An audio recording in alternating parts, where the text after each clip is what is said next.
akhirnya saya juga punya saya tuh sempat punya khayalan gitu, sempat punya keinginan bikin grup boy band cilik gitu kan. Terus pada saat teman-teman di Sang Dewi Enterprise tanya, kita ngapain lagi ya? Saya cerita lah, saya sebenarnya dulu pernah loh punya keinginan untuk bikin boy band cilik gitu kan. Kenapa kita nggak bikin itu aja sekarang yuk gitu. Boleh juga ya gitu. Kan soalnya saya lihat setelah anak-anak cowboy junior besar, sekarang kan mereka udah gede kan, udah bukan anak-anak lagi, udah remaja, udah lebih dari remaja malah kan ya. Saya melihat ada kekosongan di kategori boy band cilik gitu, jadi saya isi aja lah gitu kan. Terus gayung bersambut dengan disambut baik oleh teman-teman dari Sang Dewi Enterprise. Ya udah, terus mulailah kita proses pencarian anak-anak boy band ini gitu. Memang tidak melewati audisi yang seperti biasanya dilakukan oleh ajang cari bakat lainnya, yaitu open audition, bikin orang mendaftarkan diri gitu kan. Nah, tadinya memang ingin begitu, cuman ada nasihat bagus dari sahabat kami bahwa dia bilang kamu harus siap dengan SDM yang banyak gitu, karena kalau udah open audition itu pasti akan banyak yang daftar. Siap nggak? Kalau lu siap nggak apa-apa, go ahead, jalanin aja. Kita ini kan baru ibaratnya baru langkah pertama ya, masih belum besar gitu, orang-orangnya juga masih kecil tuh. Sang Dewi Enterprise juga masih berapa orang gitu ya.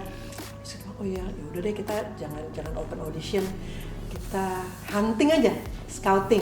Jadi kita self hunting cari anak-anak di social media.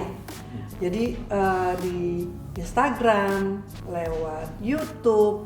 Nah, kalau di Instagram kan enak, kita tinggal ngeklik hashtag aja, karena banyak sekali hashtag penyanyi cilik, hashtag kids singer, hashtag banyak lah pokoknya.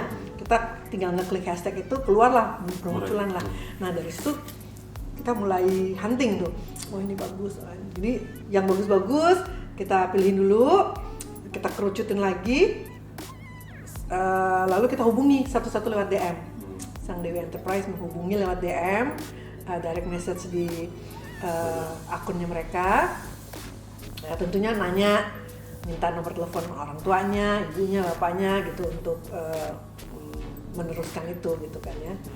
Ya udah, terus setelah didapat beberapa anak, kita pilih lagi dengan memanggil mereka khusus ke base camp Sang Dewi Enterprise. Lalu kita tes lagi lah, semacam tes lah ya, semacam audisi lagi untuk kemampuan bernyanyinya, kemampuan dance-nya gitu. Akhirnya setelah dari beberapa anak, terpilihlah 5 anak ini. Nah, kumpulannya mereka namanya Dear Juliets. Kenapa Dear Juliets? Karena mereka adalah Romeo cilik. Kenapa judulnya Tara Ding Deng Dong? Itu sebenarnya nggak ada arti yang khusus sih, karena saya memang ngambilnya dari bagian refrain lagu itu, bagian chorus. Karena waktu saya bikin lagunya, saya berimajinasi menjadi anak-anak lagi, terus pas lagi bikin terus lucu juga, ya udah dimasukin. Terus judulnya apa ya? Ya udah ambil dari judul Tara Ding Deng Dong yang ada di chorus itu. Padahal lagunya sendiri kan tentang school from home. Iya, jadi belajar dari rumah gitu kan. Apa aja yang mereka rindukan terhadap sekolah biasa gitu. Terus apa yang dihadapi di rumah kalau diajarin sama mama papanya. Sebenarnya tentang itu lagunya. Cuman saya ingin supaya lebih playful, supaya nggak terlalu kayak kesannya menggurui gitu, saya kasih judul Tara Ding Deng Dong. Oke. Tuh. Kalau aku lihat Mbak Titi sangat antusias banget sama proyek-proyek ini. Dan ini memang kayaknya impian ya? Iya. Kenapa punya impiannya seperti itu ya? Mungkin ada alasan khusus? Mungkin karena saya waktu kecil latar belakangnya ikut Bina Vokalia. Jadi dimana kalau lagi belajar tuh kan kita bukan hanya latihan teknik yang bagi-bagi suara ya kan, tapi juga senangnya ketemu teman-teman yang mempunyai hobi yang sama gitu. Jadi mungkin karena latar belakang itu, jadi saya wah seru juga kalau bikin itu.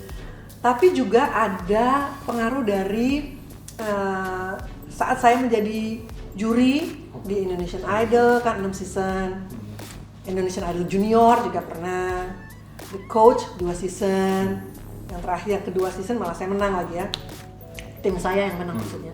Nah saya ngelihat tuh banyak sekali potensi-potensi tersembunyi di para peserta yang non finalis atau yang bukan juara, ya kan?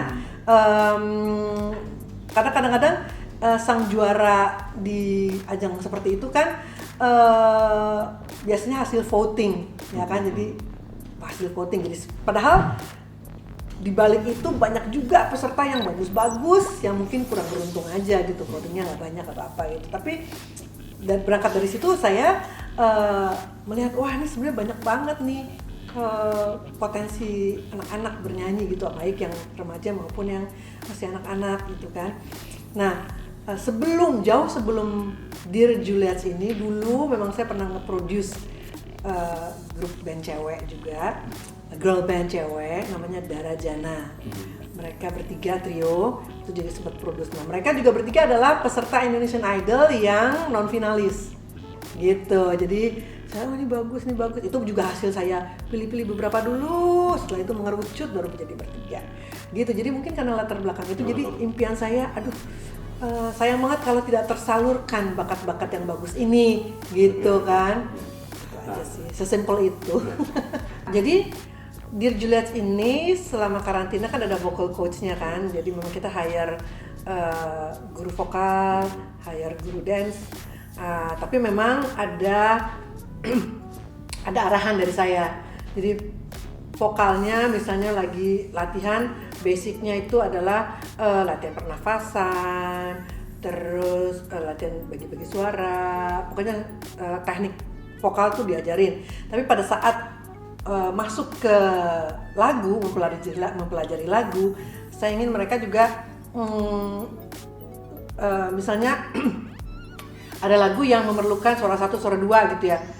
Saya bilangnya nggak usah banyak-banyak, nggak usah terlalu ngejelimet bagi suaranya lah, suara 1, suara 2 aja cukup gitu. Karena kalau terlalu ngejelimet juga akan susah, karena mereka nantinya performnya akan singing and dancing gitu. Dan kebetulan juga memang saya ngebentuk boyband ini tidak semuanya mempunyai kemampuan bernyanyi yang sama. Jadi ada 3 di antara mereka tuh kemampuan bernyanyinya bagus, suaranya bagus, tapi 2 kurang. Tapi seneng nyanyi dan bisa nyanyi, ya nggak alas lah, tapi kurang. Tapi justru yang 2 ini kemampuan dance-nya lebih bagus dari yang 3 ini. Jadi saya ingin mereka saling melengkapi, saling ngisi gitu loh.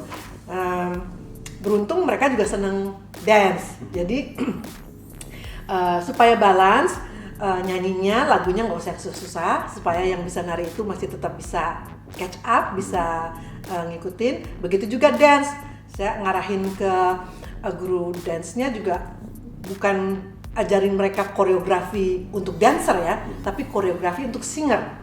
Jadi ingat bahwa mereka sambil nyanyi, jadi pasti akan lebih susah. Jadi gerakannya pun yang simple, yang mudah diikuti oleh anak-anak, nyanyinya juga mudah anak-anak untuk sing along, nyanyi bareng gitu. Jadi itu sih sejauh itu keterlibatan saya. Pada saat rekaman juga saya tungguin, saya juga kasih arahan ke vocal directornya, musik juga saya arahin. Pokoknya kreatifnya saya arahin. Tapi marketingnya, apa itu saya serahin kepada yang lebih jago. Kalau tadi ciptain lagu juga atau? Iya, ciptain lagu juga. Sebenarnya mereka udah rekaman langsung 2 lagu, tapi nanti yang single keduanya nanti tunggu reaksi, tunggu respons. Oke.